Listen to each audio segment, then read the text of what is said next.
Johnson and the Bears. Chicago's the 2 seed. They'll stay there with a win or an Eagles loss Sunday, meaning they would host the cemented 7-seed Packers in the wild card round.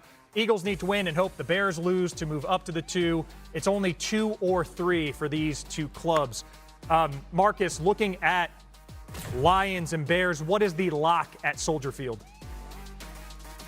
I'm going for the Bears and Colston Loveland scoring a touchdown. I think one of the talked about things is how the tight end usage has become a big part of this offense for the Chicago Bears. And obviously, we expected that from Ben Johnson. We saw him do it in Detroit. But I think it's made Caleb a better quarterback. Loveland is starting to come on and ascend as one of those young, developing, high-level tight ends. He gets in the end zone. RC, what's the key here? The other thing about Colston Loveland is there's a group of women that just go to football games to see him. They don't even like football. But I want to see if the Chicago Bears can stop the run. Christian McCaffrey, who's had trouble creating explosive plays, was extremely explosive in the run game against Chicago. He was able to get the football down the field. It led to the play-action pass.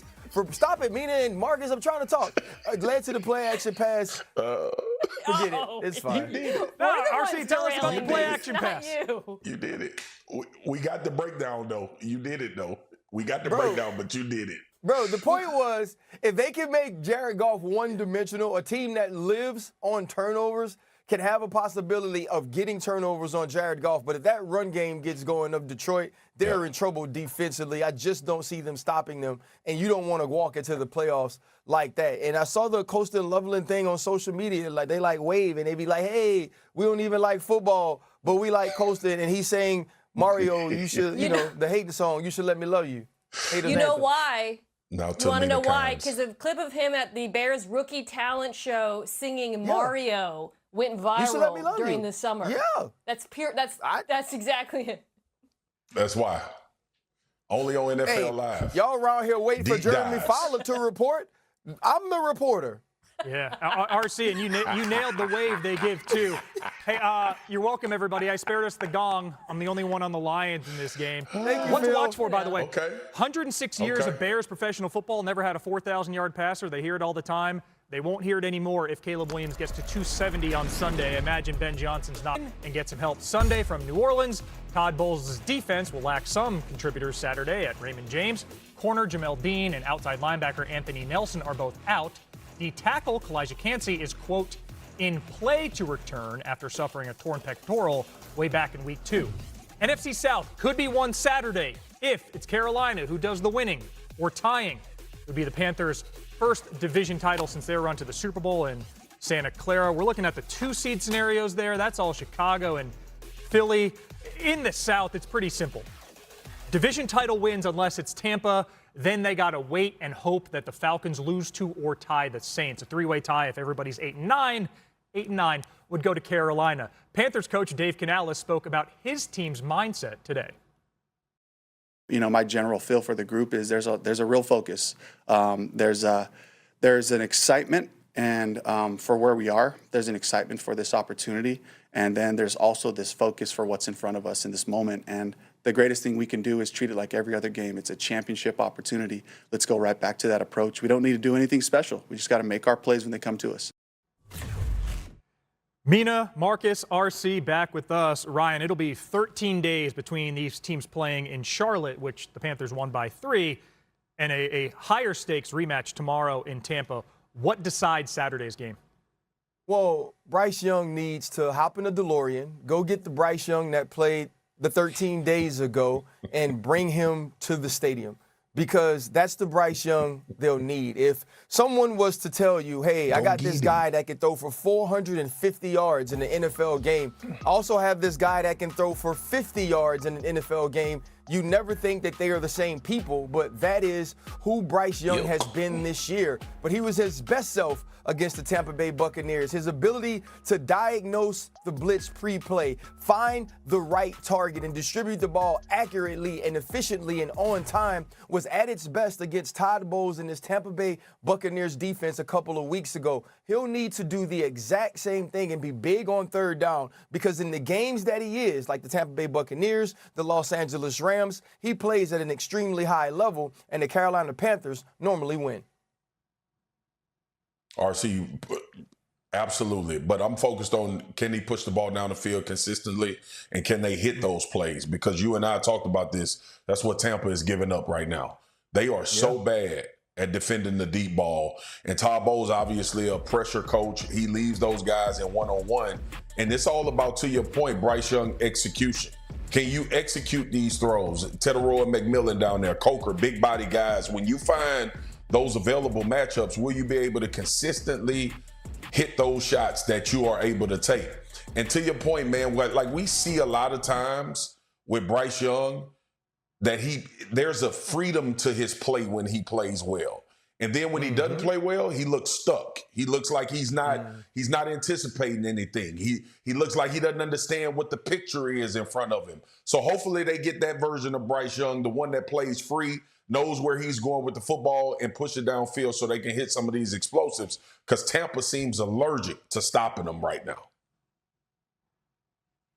Yeah, we started this show by talking about the Ravens, and we were all in agreement the run game has to be the focus. Now we're talking about the Panthers, and once again, there's a reason why we're all in agreement, and we're talking about Bryce Young. This Bucs run defense is much better than the Bucs pass defense. Jamel Dean, who is not playing in this game, is their best cornerback. Todd Bowles blitzes a lot. We all know this. And the last time these teams went up, Bryce hit 2 big throws against the blitz.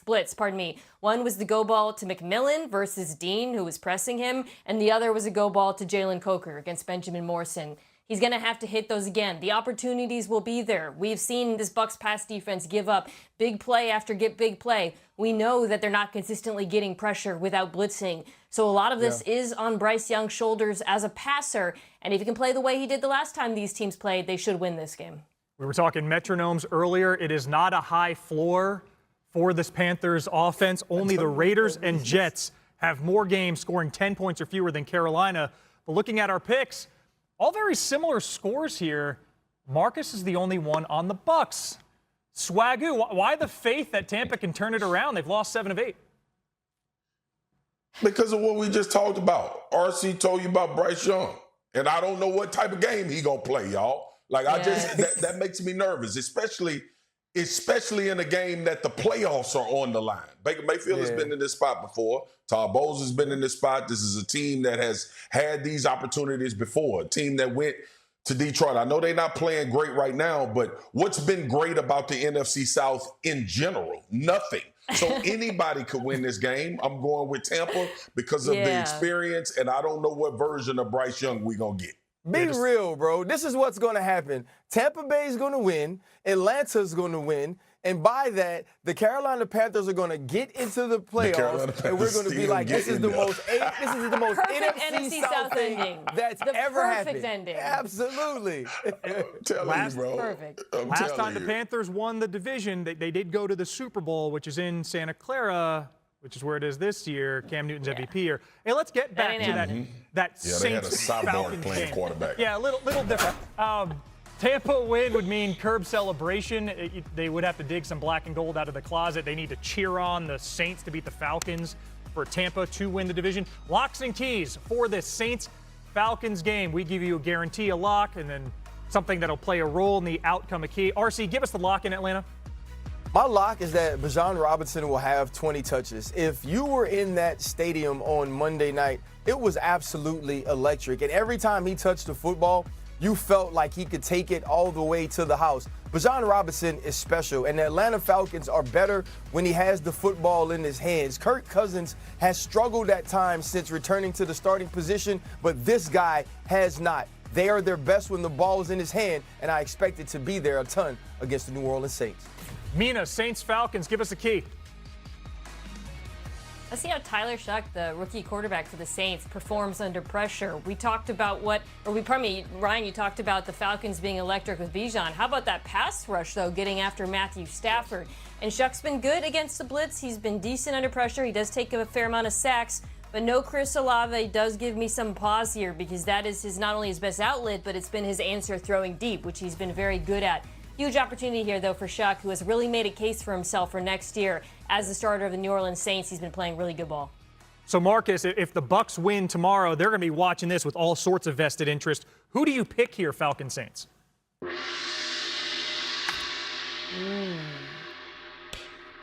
Oh. Ryan called I knew it. Well, He knew it. they're not going. Carolina going to the playoffs. Carolina going. If it's the, bro, I had the New Orleans Saints, and then I found out about Olave. Yeah. So we all then. Well, I didn't even know about Olave. I just knew Bijan Robinson was going to touch the ball at least 45 times, and that makes them win. I mean, honestly, I don't really know why I picked the Falcons because the Saints hate the Falcons. Their fans truly hate them. These teams are gonna try. I've never seen anything like it. Both of these teams finna try to win, y'all. It's gonna be physical. It's gonna be fun. Yes. But I just think that Bijan Robinson has too much